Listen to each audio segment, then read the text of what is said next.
Assalamualaikum warahmatullahi wabarakatuh. Halo Budia.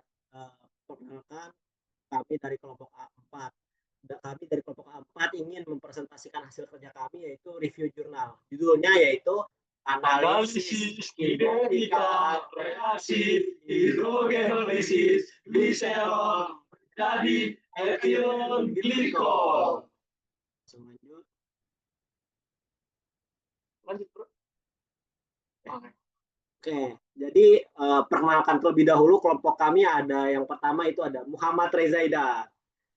Calon Presiden Indonesia tahun 2040. Kemudian ada Samuel Hot Asi sebagai calon ayah. Kemudian ada Saya Muhammad Rata. sebagai calon trader. Dan ini Fadul Naban adalah hafiz Quran dari kelompok kami. Iya, dan terakhir ada Aurelio sebagai calon Presma 2000 berapa, Bang? 2045. Oke, cukup Ibu. Mungkin langsung saja ke pembahasan pertama yang akan dijelaskan oleh Raka Rizkulo.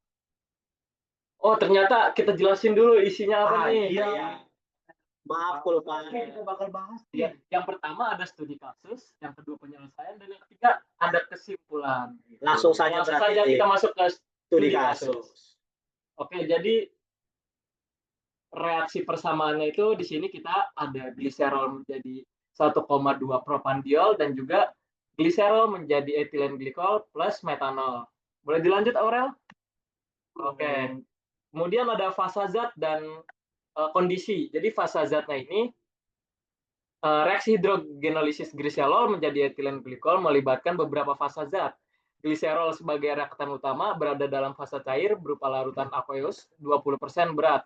Sementara gas hidrogen sebagai sumber hidrogen berada dalam fasa gas produk utama etilen glikol dan produk samping 1,2 propandiol. Serta metanol, semuanya berada dalam fasa cair dan larut dalam medium reaksi air. Kemudian untuk kondisi operasinya, reaksi ini dilakukan pada rentang suhu 180 sampai 220 derajat Celcius dan tekanan hidrogen 60 sampai 100 bar. Waktu reaksi bervariasi dari 0 hingga 12 jam dengan kecepatan pengadukan 500 rpm. Suhu yang lebih tinggi meningkatkan konversi gliserol namun menurunkan selektivitas dari etilen glikol di atas 200 Celcius di atas 200 derajat Celcius karena reaksi samping yang lebih dominan. Tekanan hidrogen yang lebih tinggi meningkatkan laju reaksi melalui peningkatan kelarutan H2 dalam larutan. Dan yang kemudian ada sifat reaksinya. Jadi reaksi hidrogenolisis gliserol ini bersifat eksotermik dan juga irreversible. Mengikuti mekanisme Langmuir-Hinshelwood dengan adsorpsi kompetitif, selektivitas etilen glikol maksimum 40% pada 200 derajat Celcius, namun menurun pada suhu tinggi akibat pembentukan metanol.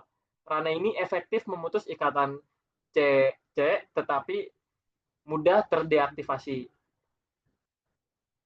Kemudian selanjutnya akan dijelaskan oleh Naban. Langsung saja, Bu. Selanjutnya ada katalis di sini. Karena ini adalah katalis heterogen berpori dan berbasis nikel, dibuat dari paduan Al ya, aluminium dengan NaOH 20%. Katalis ini murah dan selektif memutus ikatan karbon, namun mudah terdeaktivasi oleh deposisi karbon pada suhu tinggi. Nah, jadi tadi kenapa di suhu 200 itu udah cukup untuk mendapatkan konversi etilen glikol yang di 40% ya, Bu. Jadi ketika dinaikkan suhunya lebih dari 200 itu dia konversi etilen glikolnya itu menurun karena di sini katalis Raney ini mudah terdeaktivasi oleh dekomposisi karbon pada suhu tinggi. Jadi lebih banyak yang terbentuk itu ke arah metanol ya daripada ke arah etilen glikolnya. Maka suhu yang paling tepat itu di 200 derajat Celcius. Selanjutnya kondisi operasinya, itu bahan baku utama terdiri dari gliserol dengan kemurnian di atas 98% dalam larutan air 20% berat sekitar 2,174 mol per liter dan gas hidrogen bertekanan tinggi dengan kemurnian di atas 99,9%. Air deionisasi berfungsi sebagai medium reaksi. Sementara katalis Raney ini digunakan dengan loading 1 gram per 100 ml larutan reaksi. Kombinasi bahan baku dengan kondisi operasi ini memberikan konversi gliserol hingga 100% dengan selektivitas optimal terhadap etilen glikol. Selanjutnya akan dijelaskan oleh saya pribadi. Oke, izin masuk sebelumnya Ibu. Di sini saya akan menjelaskan alat yang akan digunakan. Yang pertama itu di jurnal ini tuh dijelaskan bahwasannya dia memakai alat reaktor batch autoclave stainless steel ukuran 250 mili. Nah, ini tuh fungsinya untuk reaksi fase cair bertekanan tinggi nantinya. Dan yang kedua itu ada alat pengaduk mekanik 500 rpm.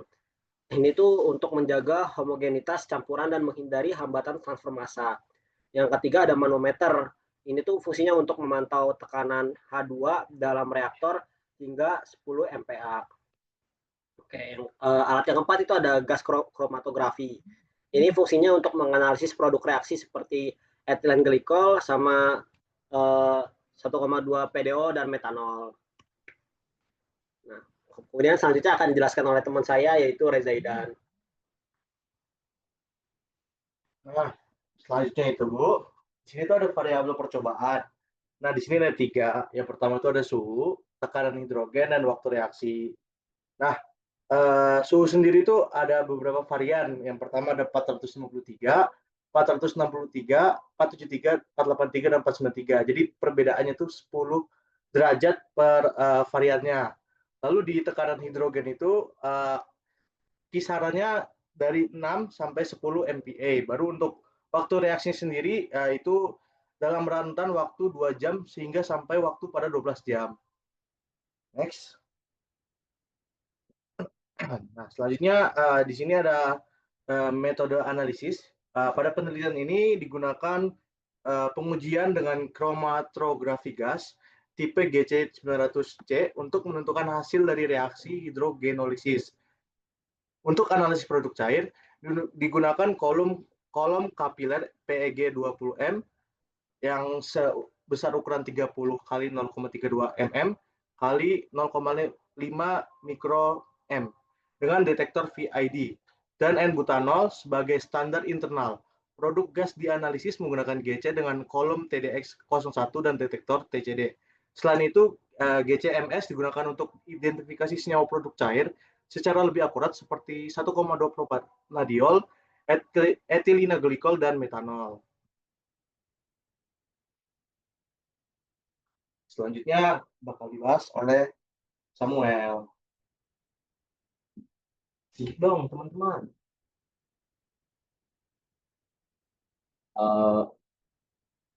Oke Bu, kemudian kita masuk ke data kinetika. Dari data kinetika yang diperoleh menunjukkan tren sebagai berikut. Konsentrasi gliserol menurun signifikan seiring waktu, menandakan reaksi berjalan dengan efektif. Kemudian produk utama, etilen glikol dan produk samping 1,2 propadinol meningkat dengan rasio yang berubah tergantung pada suhu. Pada suhu tinggi seperti 493 Kelvin mungkin bisa dilihat dari tabel, terjadi peningkatan laju pembentukan 1,2 propadinol yang lebih besar dibandingkan etilen glikol, yang menandakan reaksi samping lebih dominan. Berdasarkan data suhu optimum untuk keseimbangan antara konversi tinggi dan selektivitas terhadap etilen glikol adalah range-nya itu dari 473 sampai 483 Kelvin.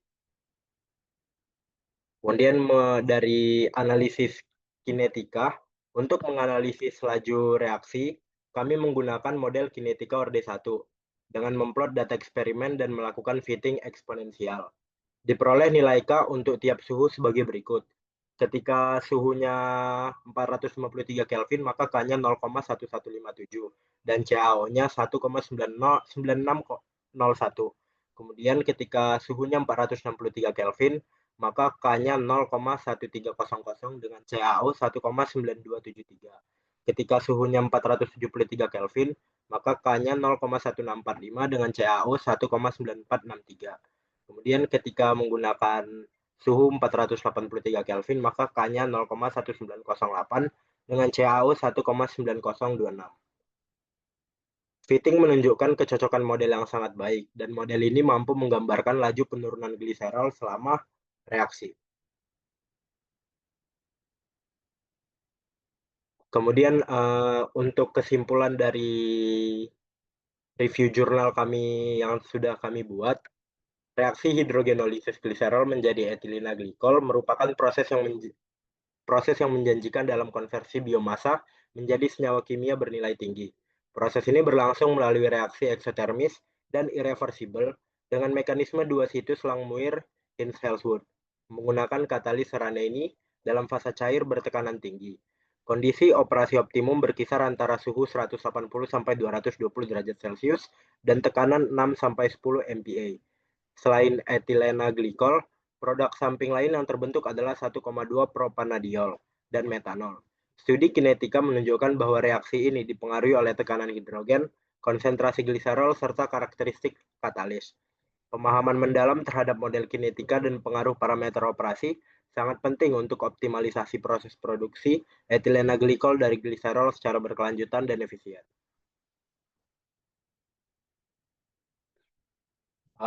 Mungkin sekian dari review jurnal kami dari kelompok A4.